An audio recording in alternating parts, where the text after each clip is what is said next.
is Valley News Live at 5. We've got another night of dangerous temperatures ahead of us, so let's head straight to the First Alert Weather Center for the latest details. Hutch? Andrea, thank you so much indeed. It was a very frigid morning to start this morning. Here's a look at wind chills as we started our day. And they did approach that 40 below mark up in Langdon and the northeast quadrant of North Dakota. It was frigid here in the Southern Valley as well. And tonight it's already 10 below in Devil's Lake. Actual air temperature. We did warm to barely above zero here in Fargo-Moorhead, but we're on our way down. Radar shows a few of those passing flurries being caught and detected by the radar. That have been making their way through. They're really nuisance flurries of snow. We're most concerned about, once again, dangerous wind chills.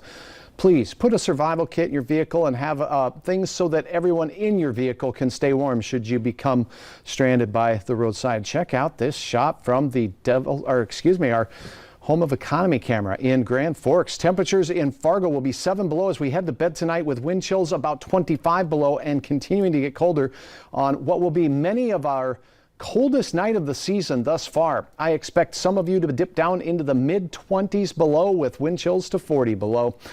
We'll have an update coming up here in just a little bit on a warm up. We'll talk about how that storm for Saturday with the snow chances looking as well here in a few moments. All right, thanks, Hutch. New for you now at 5, the Fargo and Grand Forks police departments need your help identifying these individuals. Police say they're connected to several theft investigations in both cities. If you recognize any of these people, you can contact police at the number on your screen.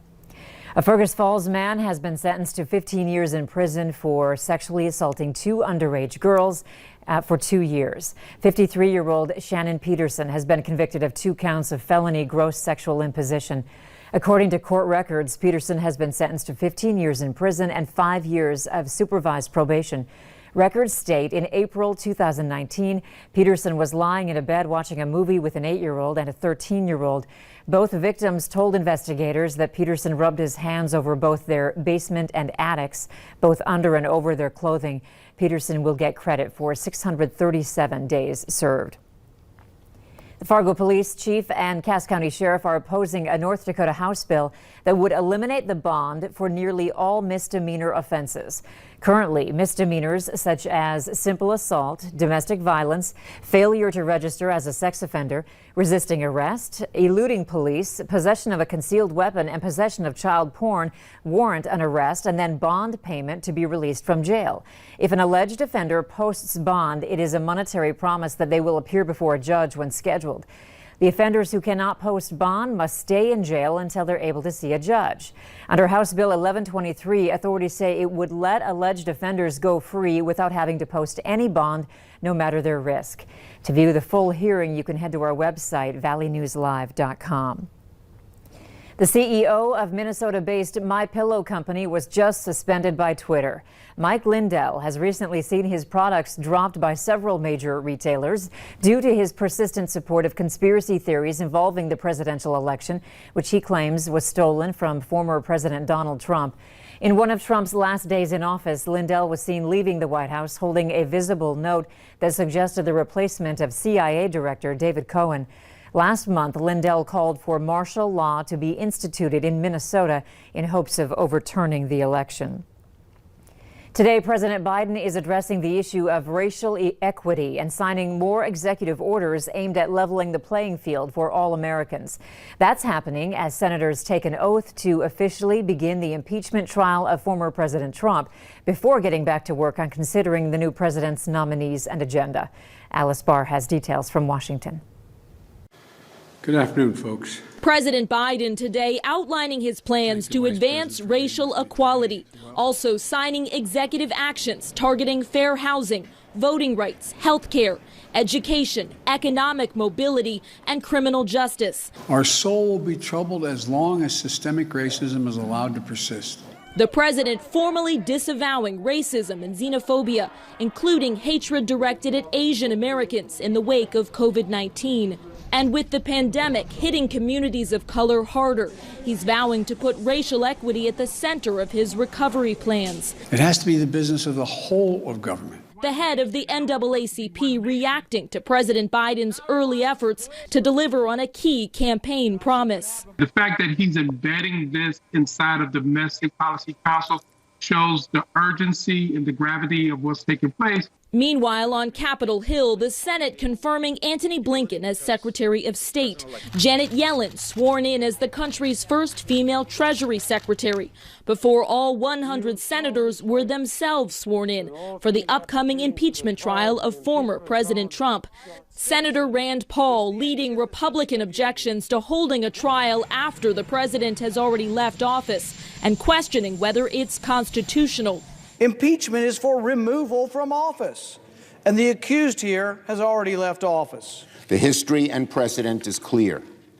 The Senate has the power to try former officials. Democrats insist the former president's actions cannot go unchallenged. The impeachment trial is set to begin in 2 weeks, giving both sides time to prepare their arguments. The TSA is reporting a steep rise in the rate of firearms confiscated at security checkpoints last year. Officers found twice as many firearms per million passengers nationwide in 2020 compared to the year before.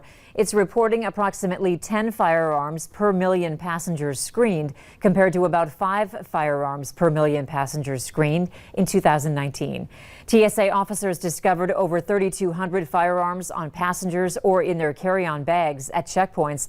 The most were found at Hartsfield-Jackson International Airport in Atlanta. The accusers of Harvey Weinstein will get a payout from the liquidation of his company's assets. That decision was handed down on Monday by a U.S. bankruptcy judge.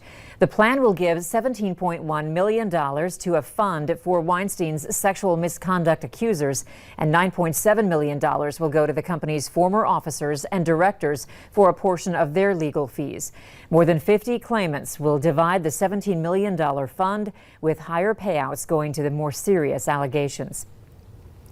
Video of NFL team owner Robert Kraft at a Florida massage parlor must be destroyed, according to a court order. The U.S. District Judge has ordered that the videos of Kraft and other customers allegedly paying for massage parlor sex must be destroyed because the Jupiter police used unlawful tactics to get that surveillance video. Kraft's lawyers also argued that the New England Patriots team owner feared if the tapes became public on the internet, they would show him in the nude. Clay County Public Health has an update for you on their vaccination distribution. Valley News Live's Brian Sherrod breaks it down for us. Clay County Public Health continues to receive the vaccine doses every Wednesday. Once they receive them, they schedule clinics to distribute.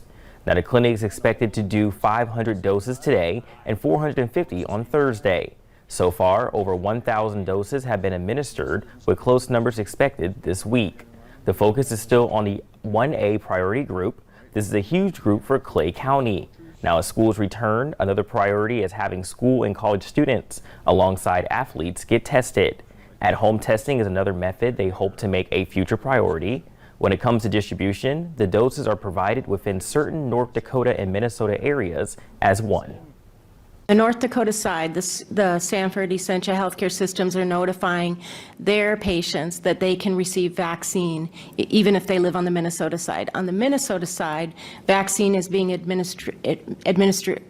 distributed through the hospital systems right now. So the clinics in Clay County that have vaccine have received that from public health. Now, to make it easier, officials have set up an automatic vaccine information line. Press 1 to see where you can get the vaccine. Press 2 for information involving the statewide pilot sites. Press 3 for information involving Clay County Public Health vaccinations. And press 0 to speak to a nurse directly. Now, as the new coronavirus variant was found in Minnesota, health officials continue to highly promote social distancing efforts. Starting Wednesday, the system will change on the Minnesota side, so distribution through hospitals may look different. We'll provide those details through our VNL News app once we receive them. Women who give birth via C-section at Sanford Health will now have the option to donate birth tissue to those who need it most. Sanford Health is partnering with Dakota Lions Sight and Health to collect the birth tissue. It will go to patients who need a quick recovery, pain suppression, or to reduce scar tissue. For more information on the program, head to our website, valleynewslive.com. Fargo police officers have once again answered the call for help. They are donating their old cell phones to domestic abuse victims. The Rape and Abuse Crisis Center provides the cell phones to victims who are able to use the phones for 911 only calls if they find themselves in a dangerous situation. The phones were typically sold on an online auction or kept as backup. Fargo's police chief, along with the city of Fargo, decided this partnership was needed and approved the donation of 20 old cell phones. If you live in West Fargo, be on the lookout for a gift card in your mailbox soon. The city has approved a fund that will distribute COVID relief money to its residents in the form of $25 gift cards. The cards can only be spent at registered businesses in West Fargo. Businesses can sign up to take part on the city's website. A vacant Kmart building in South Fargo is getting a facelift. Fargo City Commissioners have voted to begin funding a project that will replace the former Kmart on South University Drive. A spokesperson with the city of Fargo said Enclave Development proposed the redevelopment project on Monday. It includes a potential neighborhood retail center, multifamily housing, offices, and a grocery store. Enclave says the Burger King at the corner of the lot is open to relocating. It's time to start planning your Super Bowl food. We've got the trending foods for your party next on Valley News Live at 5. And we struggled to see 0 degrees for many of our northern counties. High temperatures today, 8 below in Cavalier. Fargo managed to hit 7, but we spent much of our afternoon in the lower single digits with low clouds and flakes and flurries. Another cold night. In fact, the coldest of the season thus far for many areas. Your hour-by-hour forecast is next.